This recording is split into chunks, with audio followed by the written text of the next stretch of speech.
I came back a little while ago from watching my last big film of the summer, Toy Story 4. I'd seen Toy Story 2 and 3 in the cinema. I didn't see the first film until sometime later. I think I watched it on video. So I have a long history with these characters and I'm very familiar with them.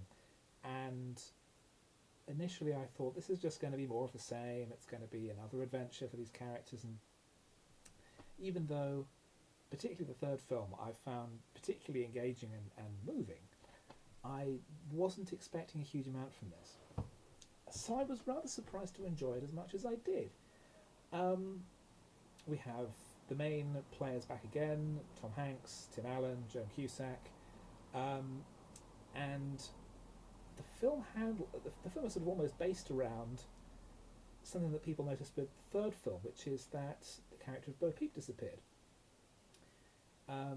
played by Annie Potts, and there's a prologue to Toy Story 4 which explains what happened to her, why she left, and the new film is initially based around the idea of Bonnie, the toy's new owner, starting at kindergarten, and on her first day she makes a toy out of a spork and some lolly sticks and some pipe cleaners.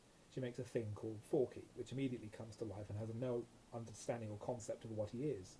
So immediately you have this kind of philosophical aspect of the film about the nature of existence, with Woody attempting to teach him how to be a toy and not that he's just garbage to be thrown away because he's a spork and that's what he thinks he should be doing. So when the characters are then taken on a road trip and Woody and Forky get separated from the others, it leads into an interesting story about what a toy's duty is within the world. What are they just bound to a single child for the whole of their existence until they're passed on, or do they have a greater responsibility to other toys and to other children? And one of the main focuses of this is there is a toy in an antique shop who has never had a child of her own because she's a talking doll and her voice box is broken. And the film, I thought, was extremely clever and extremely thoughtful in initially painting this character as a villain.